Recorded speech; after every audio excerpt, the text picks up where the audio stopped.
हमारे माशरे में एक बहुत बड़ा मसला जो मर्दाना कमज़ोरी के हवाले से है, जो आम तौर पर मिसडायग्नोस्ड होता है और मिसट्रीट होता है, और क्वेकरी बहुत ज़्यादा है इस मामले के अंदर, गलतफ़हमियाँ बहुत ज़्यादा हैं।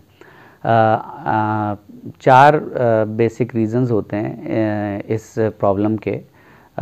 एक तो कुदरती अमल है कि बंदा ख़ुद, उसकी एज ऐसी हो गई है कि जिसको कहते हैं सेनाइल डीजनरेशन, यानी उसकी अपनी जो वेसल्स हैं उसके अंदर खून का बहाव का अमल कम हो गया है, और उसकी वजह से उसकी परफॉर्मेंस जो है वो लाज़मी बात है एज के साथ कम हो जाती है। ये तो एक कुदरती बात हो गई। लेकिन जवान उम्र के अंदर, नौजवानी से लेकर अधेड़ उम्र तक, जैसा कि नॉर्मल फंक्शन होना चाहिए मेल बॉडी का, उसके चार मेन रीज़न्स होते हैं। एक रीज़न तो होता है हार्मोनल, यानी बॉडी में जो हार्मोन्स इन करैक्टरिस्टिक्स को, मर्दाना खसूसियात को बढ़ोतरी देते हैं, बढ़ाते हैं, उनकी कमी हो जाए। एक नंबर दो के डायबिटीज़ या ब्लड प्रेशर या इस तरह के किसी मर्ज़ की वजह से जो खून ले जाने वाली नालियाँ हैं उनके अंदर कोई ऐसी कमी वाक़या हो जाए, या उनका डायमीटर नैरो हो जाए, पतला हो जाए, उसकी वजह से भी ये प्रॉब्लम आती है। ये प्रॉब्लम आमतौर पे अधेड़ उम्र के लोगों के अंदर होती है। तीसरी एक इसका रीज़न जो हो सकता है, जो सबसे कॉमन है, वो साइकोजेनिक है, यानी मरीज़ नफ्सियाती तौर पर अपने आप को अंदर से कमज़ोर महसूस करता है, और वो समझता है कि मैं ये अमल परफॉर्म करने के काबिल नहीं हूँ, या अगर कर भी पाऊँगा तो शायद उसके अंदर कोई कमी रह जाएगी और मैं उस तरीके से नॉर्मल अपनी ज़िंदगी नहीं गुजार सकता। जो चौथा सबब है वो वेनस लीक कहलाता है, यानी अब कुदरती तौर पर खून उज़ू में आ रहा है और उसको असूलन वहाँ पे रुकना चाहिए फॉर सर्टेन पीरियड, जब तक कि मर्द अपनी ख्वाहिश पूरी कर रहा है उस दौरान उस खून का बहाव उज़ू में रहना चाहिए। और उसका तरीक़ा कुदरत ने ये रखा हुआ है, बहुत ही हाई प्रोफाइल एक अल्लाह ताला ने सिस्टम बनाया है कि खून का बहाव अंदर की तरफ तो होता है, यानी उज़ू में तो आता है, लेकिन बाहर जाने से रुक जाता है इस पूरे अमल के दौरान, और बहुत कम मकदार में ब्लड वापस जाता है दिल की तरफ। लेकिन बाज़ नौजवानों में बदकिस्मती से कुदरती तौर पर ऐसा हो जाता है कि खून आ तो रहा है लेकिन वापस भी उसी रफ्तार से जा रहा है।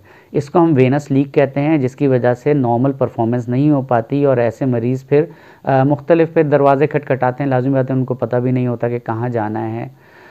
इस तरह के कुछ मरीज़ हमारे पास भी आते हैं, और इंटरवेंशन रेडियोलॉजिस्ट जो है, हमारे पास एक ट्रीटमेंट ऑप्शन भी इसका मौजूद है, जो कि अब दुनिया में बड़ी तेज़ी से इंट्रोड्यूस भी हुआ है, लोग इस पे बात भी कर रहे हैं और परफॉर्म भी कर रहे हैं।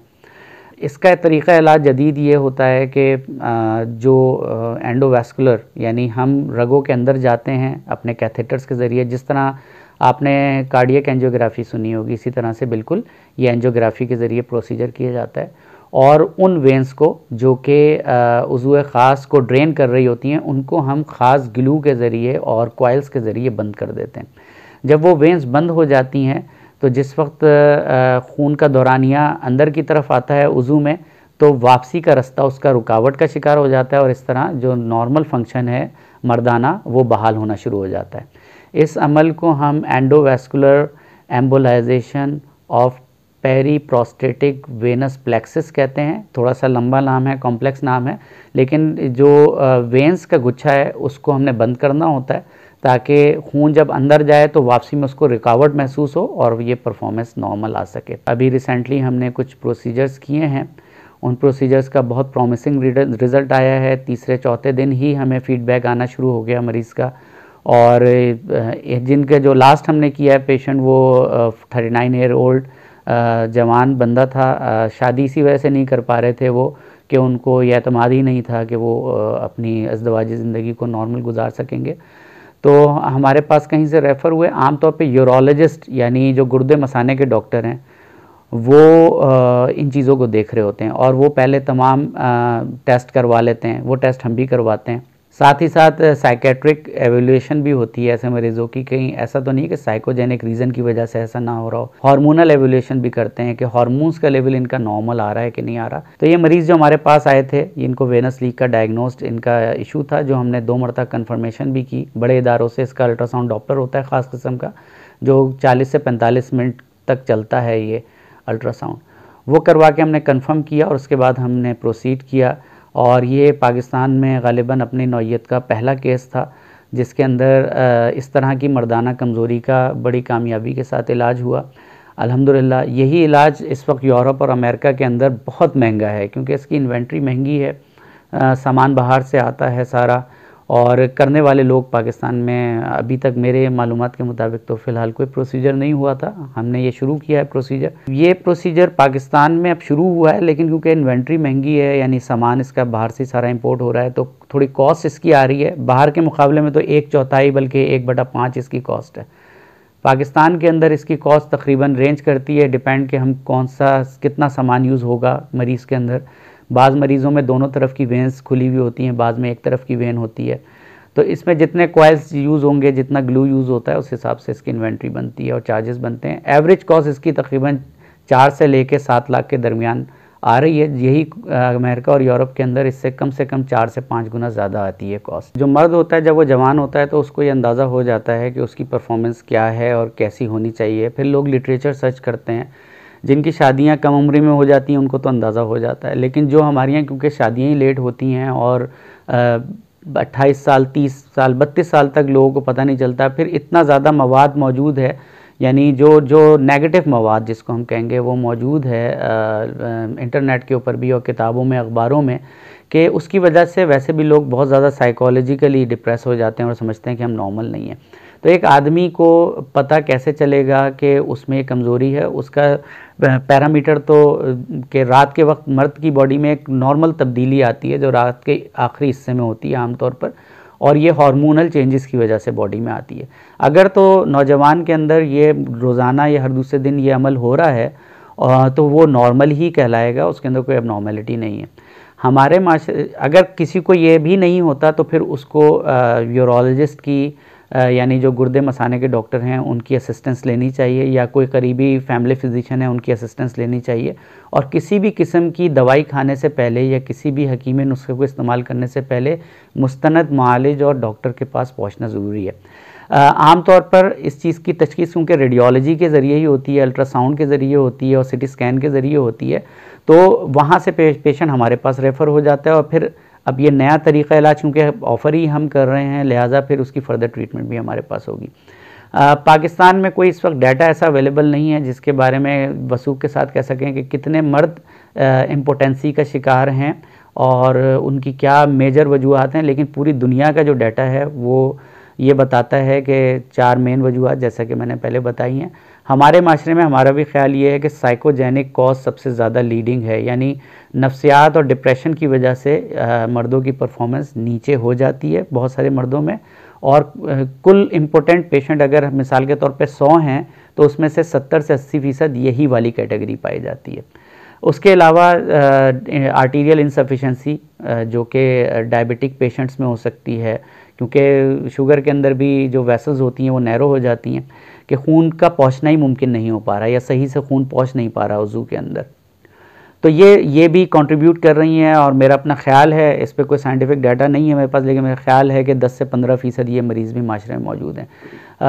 वेनस लीक के पेशेंट जो हैं वो निस्बतन कम हैं, लेकिन दे हैव सिग्निफिकेंट सिम्टम्स फिर, क्योंकि इनका नॉर्मल फंक्शन ही जवानी में ही बहाल नहीं हो रहा होता। तो ये यानी तादाद कम, निस्बतन कम है, लेकिन ये इम्पॉर्टेंट है क्योंकि ये ट्रीटेबल भी हैं। दूसरी बात ये है कि ये नॉर्मल अपने फंक्शन में जा ही नहीं पाते ज़िंदगी भर, तो इनको अंदाज़ा नहीं होता कि नॉर्मल फंक्शन होगा ही कैसे। लिहाजा इनकी तादाद 100 में से शायद 5%, 7% हो, लेकिन ये वो लोग होंगे जो ट्रीटेबल हैं, जिनको ट्रीटमेंट मिल सकती है और इनमें कामयाबी के ज़्यादा इम्कानात हैं। इसके बुनियादी टेस्ट जो हैं इम्पोटेंसी के, उसके अंदर एक हार्मोनल असेसमेंट होती है, यानी बॉडी में मर्दाना हार्मोन्स की कमी तो नहीं है एक। उसके 2 या 3 टेस्ट होते हैं, ये आपको आपका फिजिशियन भी लिख सकता है, इंटरवेंशन रेडियोलॉजिस्ट भी लिख सकता है, यूरोलॉजिस्ट भी लिख के दे सकता है। दूसरा साइकोजेनिक यानी साइकोलॉजिकल असेसमेंट होती है, जो एक आम फिजिशियन भी कर लेता है सवालात के ज़रिए, और साइकेट्रिक एवेल्यूशन भी हो सकती है। ख़ास तौर पे उन लोगों के अंदर जिनके अंदर डिप्रेशन हो, उनके अंदर ये बात बहुत इंपॉर्टेंट है कि साइकेट्रिक एवेल्यूशन और उसका इलाज भी हो, फिर आहिस्ता आहिस्ता वो फिर नॉर्मल हो। फिर बारी आती है अगर साइकेट्रिक इलनेस या साइकोलॉजिकल डिप्रेशन वगैरह नहीं है, यानी साइकोजेनिक कॉज रूल आउट हो गया है, तो फिर वेनस लीक के लिए या आर्टीरियल इंसफिशिएंसी के लिए, यानी खून अंदर जा रहा है और बाहर निकल रहा है, इन दोनों के लिए अल्ट्रासाउंड डॉपलर इस गोल्ड स्टैंडर्ड। और ये अल्ट्रासाउंड डॉपलर, वैसे तो हज़ारों लाखों की तादाद में अल्ट्रासाउंड होते हैं, लेकिन ये बहुत ही मखसूस किस्म का अल्ट्रासाउंड होता है। इसके लिए इंतहाई प्राइवेसी का माहौल रखा जाता है, क्योंकि इसमें प्राइवेट पार्ट एक्सपोज होता है डॉक्टर के सामने। इसमें ख़ास तरह का इंजेक्शन, बारीक इंजेक्शन 1 to 2 ml बॉडी में लगाया जाता है, जिसके बाद खून का दौरानिया उज़ू में बढ़ना चाहिए।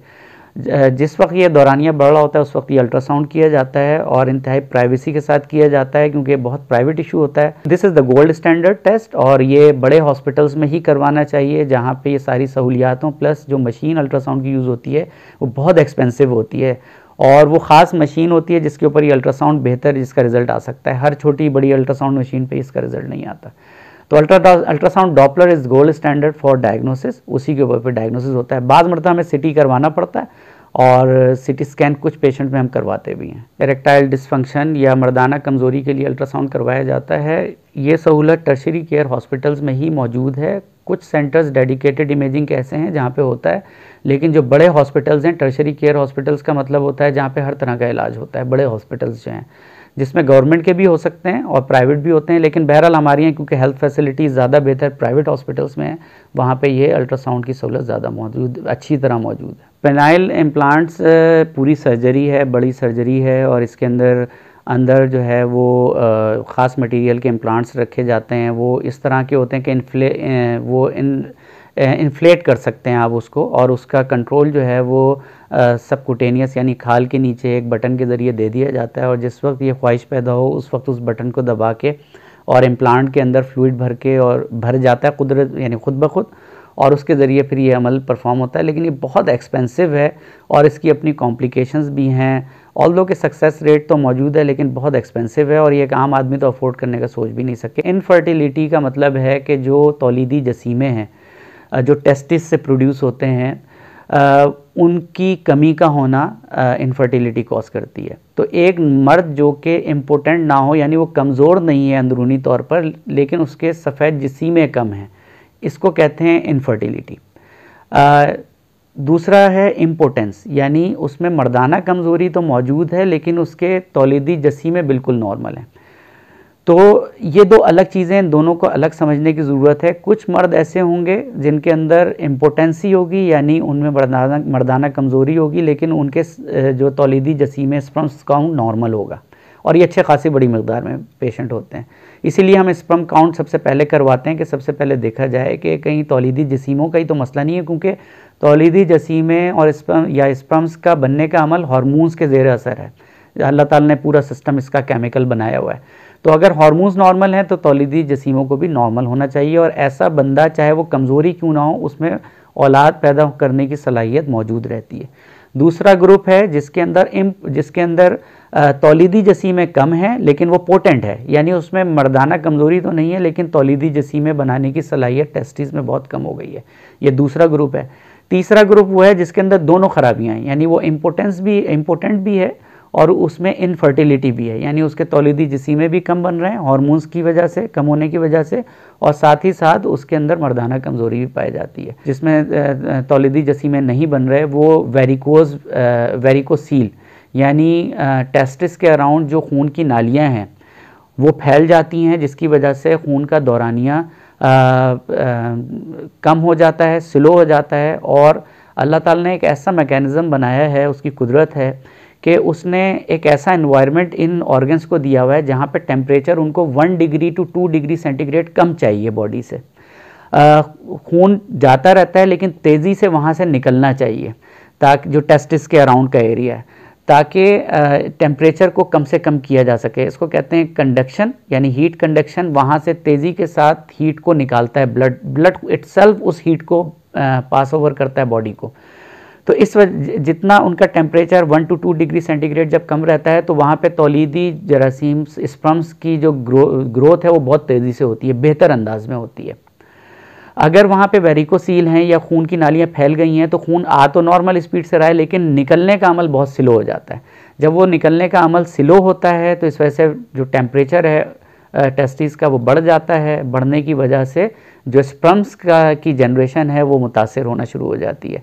इन वेरिकोसील का सर्जिकल इलाज भी मौजूद है, सर्जरी करके भी होता है, और इंटरवेंशन रेडियोलॉजिस्ट भी एंडोवेस्कुलर ट्रीटमेंट ऑफर करते हैं। और इसके अंदर जो फैली हुई वेन्स हैं, उन फैली हुई वेन्स के अंदर अगेन ग्लू के ज़रिए या कोयल्स के ज़रिए उन वेन्स को बंद कर दिया जाता है। तो उससे ये होता है कि जो खून की नालियाँ जिनमें स्टेसिस है ब्लड का, जो उस पूरे रीजन को गर्म करने का, अंदर उसका टेम्परेचर बढ़ाने का सबब बन रही हैं, वो नालियाँ बंद हो जाती हैं और सिर्फ काम की वेंस खुली रहती हैं, जिससे खून तेज़ी से वापस जाना शुरू हो जाता है। ये वेरिकोसील एम्बोलाइजेशन इंटरवेंशन रेडियोलॉजी का प्रोसीजर है, बहुत फेमस प्रोसीजर है। अब पूरी दुनिया में मेजॉरिटी ऑफ टाइम एंडोवेस्कुलर ट्रीटमेंट ही होती है, एम्बोलाइजेशन ही होती है। बहुत रेयर केसेस में या कॉम्प्लेक्स केसेस में सर्जिकल ट्रीटमेंट दी जाती है। प्री मैच्योर एजुकेशन जिस चीज़ का नाम है वो ये कि एक नॉर्मल अल्लाह ताला ने मर्द के अंदर सलाहियत रखी है कि वो एक सर्टेन पीरियड तक, जिसका ताल्लुक अगेन नफ्सियात से और माहौल से होता है, उस दौरान जिस वक्त ये मियाँ और बीवी मिलते हैं, वो एक सर्टेन टाइम तक जो है वो होल्ड करके रख सकता है अपने आप को। और अगर तो वो होल्ड करके नहीं रख पा रहा और वो फ़ौरन 10, 15, 20 सेकेंड्स के अंदर ड्रेन हो जाता है, तो इसको कहते हैं प्री मैच्योर एजुकेशन। जो प्री मैच्योर एजुकेशन है, इसका जो कॉमनेस्ट कॉज है वो अगेन साइकोलॉजिकल है। हमारे यहाँ माशरा जो है वो बहुत घुटन का शिकार है एक तरीके से। हमारे यहाँ इन चीज़ों पे बात नहीं होती।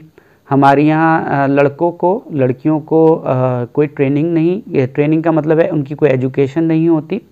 हम जब एजुकेट नहीं करते लोगों को, जिसमें ना हमारे दीन ने हमें मना किया था कि ये बातें अपने नौजवानों को सिखाई जाएं, बल्कि हमारे दीन ने पूरी इस पर गाइडलाइंस मौजूद हैं। इसके ऊपर हमारे उलमा को भी बात करने की ज़रूरत है। जब उनको सही गाइडलाइन नहीं मिलती तो सवाल पैदा होता है कि वो कहाँ से पता करें कि ये उनके साथ ये मसला है। तो फिर वो सर्च करते हैं खुद से। आम तौर पे सर्चिंग के दौरान गलत मवाद उनको मिलता है, अखबारों में गलत इश्तिहारात छपते हैं, वो उनको पढ़ते हैं, गलत लोगों के हाथों, क्वेक्स के हाथों वो चढ़ जाते हैं। और उसके अलावा फिर वो नेट से सर्च करते हैं तो इस तरह की दवाइयाँ इस्तेमाल करनी शुरू कर देते हैं। जो दुनिया की सबसे मशहूर दवा है वो पाकिस्तान के अंदर इस सिलसिले में, इम्पोर्टेंस के सिलसिले में, वो पाकिस्तान में रजिस्टर्ड ही नहीं है। और हमने ये सुना है, जो लोग कहते हैं कि मार्केट में ब्लैक में बिकती है और बहुत महंगी बिकती है और बहुत बड़ी मिकदार में पाकिस्तान में आती है। क्योंकि एक कानूनी चीज़ मौजूद नहीं है तो लोग गैर कानूनी ज़राए को इस्तेमाल करते हैं। उनको बाद मरतबा इल्म होता है जब भी करते हैं, बाद मरतबा इल्म ही नहीं होता। ख़ासतौर पर नौजवानों को ये पता ही नहीं चलता कि वो कहाँ जाके इस मसले को डिस्कस करें। तो हमारे दीनी हल्के हों चाहे दुनियावी हल्के हों, इस पर बात करने से बहुत कतराते हैं। एक और गलत फहमी जिसको कह लें, जो मेरे हिसाब से और साइंटिफिक डाटा जिसका मौजूद नहीं है, कि अखबारों में हम अक्सर देखते हैं और इश्तिहार एक मखसूस स्टाइल में ही लिखे जाते हैं इश्तिहारात के, डॉक्टर साहब या फ़लाना हकीम साहब या फ़लाना हेमोपैथिक डॉक्टर साहब, मैं जवानी में ये काम करता रहा हूँ, इस वजह से अब मुझे मर्दाना कमज़ोरी लाहक हो गई है। बुनियादी तौर पर ऐसा कोई साइंटिफिक डाटा मौजूद नहीं है। अल्लाह ताला ने इंसान के जिस्म को इतना मजबूत बनाया है कि वो अगर रोज़ाना भी इस अमल से गुज़रे और एक दिन में एक से ज़्यादा मरतबा भी गुजरे तो उसके अंदर ये सलाहियत वापस आ जाती है। ये ऐसा ही है जैसा कि हम चलते फिरते हैं तो हमारे मसल्स को ख़त्म तो नहीं हो जाते चलने फिरने से, बल्कि इनफैक्ट जब हम चलते फिरते हैं तो मसल्स को स्ट्रेंथ मिलती है। इसी तरीके से अगर जायज़ और हलाल काम अगर कोई इंसान रोज़ाना भी करता है, दिन में एक से ज़्यादा मरतबा भी करे, तो उसकी परफॉर्मेंस को नीचे नहीं जाना चाहिए, उसकी परफॉर्मेंस दिन ब दिन बेहतर होनी चाहिए असूली तौर पर। यह ज़्यादातर साइकोलॉजिकल इशू बन जाता है और ख़ुद नौजवान ये सोचने लगता है कि मेरी सलाहियत कम हो गई है और फिर वो चीज़ डिप्रेशन में कन्वर्ट होती है। Depression psychogenic cause of erectile dysfunction में कन्वर्ट होता है और उसकी वजह से परफॉर्मेंस लिटरली नीचे जानी शुरू हो जाती है। इसमें अब उन लोगों की भी बात कर लेते हैं कि जो कि नॉर्मल हैं, जिनको ना वेनस लीक का इशू है, जिनको आर्टीरियल इंसफिशेंसी नहीं है, डायबिटिक नहीं है, लेकिन उनको भी ये शिकायत हैं और बहुत बड़ी मकदार माशरे में स्पेशली जो 40s और 50s में लोग हैं उनको ये शिकायत मौजूद होती है कि अब पहले वाली बात नहीं है। और देखें, एक तो कुदरती बॉडी बहरहाल जब आगे जाती है उम्र के साथ तो हार्मोनल चेंजेस आती हैं, वो अपनी जगह पे मौजूद है, लेकिन हमारे यहाँ जिस तेज़ी से ये तब्दीली आती है उसके असबाब बड़े क्लियर हैं, हम देखना नहीं चाहते, हम उस पर बात नहीं करना चाहते। उसमें जो सबसे ज़्यादा जो, जैसा कि मैंने आपको पहले बताया कि ये जो 4 मेन रीज़न्स हैं इम्पोटेंसी के या परफॉर्मेंस नीचे जाने के, उसमें जो कॉमनेस्ट है जो पूरी दुनिया में और हमारे यहाँ बिलखसूस वो साइकोजेनिक। फिर माशरे के अंदर जिस तरीके से जाली दूध मिलता है, जिस तरीके से जाली खुराक मिलती है, कोई चीज़ खालिस नहीं मिल रही है, और माशी हालात तंग हैं कि वो ब्रांडेड चीज़ें लें, इम्पोर्टेड चीज़, असली चीज़ लें। इवन जो हमारा गोश्त है वो भी अब खालिस उस तरीके से नहीं रहा है। हालांकि पाकिस्तान में लाइव स्टॉक बहुत अच्छा है, लेकिन इसके बावजूद उसमें भी मिलावट हो रही है। सब्जियां गंदे पानी से फल फूल रही हैं, खाद का इस्तेमाल बहुत ज़्यादा है, यूरिया का। इस खुराक की वजह से और जो डिप्रेसिव किस्म के इन्वायरमेंटल कंडीशंस है, ख़ास तौर पे शहरी इलाकों में और ख़ास तौर पे कराची के अंदर जो हालात हैं इस वक्त, वो लिवेबल एक हेल्दी लाइफ जीने के लिए बहुत ज़्यादा कोई फेवरेबल नहीं है। ये चीज़ें मर्दाना जो ताकत है उसको बहरहाल इफ़ेक्ट कर रही हैं, बहुत तेज़ी के साथ इफ़ेक्ट कर रही हैं। मर्द आमतौर पर जब घर पहुंचते हैं तो वो उस वक्त शाम हो चुकी होती है। मेजॉरिटी मर्द पहुंचते हैं तवील सफ़र करके, 1.5 घंटा 2 घंटा एवरेज इस वक्त रोड टाइम है ट्रैफिक का, वापसी का 5 से लेकर 10 बजे तक यही ट्रैफिक इस तरह कराची में चल रहा होता है। कोई मास ट्रांजिट प्रोजेक्ट है नहीं कि लोग बैठे आराम से, उनको ड्राइव करना है या उनको बाइक पे जाना है या बसों में लटक के जाना है, उन पे धूल मिट्टी आ रही है उनकी। जब वो घर पहुंचते हैं तो वो थकन का शिकार होते हैं, और जब थकन होती है तो इंसान वैसे भी बॉडी को नींद चाहिए, उसको सुकून चाहिए, तो उसकी ये परफॉर्मेंस कैसे निकल के सामने आ सकती है। तो इस सारे तनाजुर को देखने की ज़रूरत है। जो लोग अपनी इन परफॉर्मेंस को, जिनमें कोई ख़राबी नहीं है, यानी ना वेनस लीक है, ना वो डायबिटिक है, ना हाइपरटेंसिव हैं, ना उनमें आर्टीरियल इंसफिशिएंसी डायग्नोज्ड है, बल्कि उनमें साइकोजेनिक कॉज मौजूद है सामने, उनको अपना ये लाइफस्टाइल थोड़ा बेहतर करने की कोशिश करनी चाहिए जितना भी हो सके। एक्सरसाइज इस चीज़ को खसूसी तौर पे इम्प्रूव नहीं करती, बल्कि वो ओवरऑल बॉडी फंक्शंस को इम्प्रूव करती है। जब ओवरऑल बॉडी फंक्शन इम्प्रूव होता है तो इस चीज़ पे भी उसका असर आता है डेफिनेटली। फिर खाना खाने का एक बहुत खाना हमारे यहाँ लोग खाते हैं रात को 11 बजे 12 बजे, लेकिन हमारे यहाँ हम खाना बहुत ज़्यादा खाते हैं, बहुत सम्शियस टाइप का फूड खाते हैं, घी वाली चीज़ें बहुत ज़्यादा खाते हैं, सादा ग़िज़ाएँ हमारे यहाँ नहीं है, मरगूब ग़िज़ाएँ ज़्यादा हैं। तो ये भी चीज़ें इम्पैक्ट कर रही हैं। और हम खाना जब लेट खाएंगे 11 बजे रात को 12 बजे, तो आप बेड टाइम के ऊपर कोई ख़ास परफॉर्मेंस नहीं दे सकते। परफॉर्मेंस के लिए मैदे का खाली होना बेहतरीन है।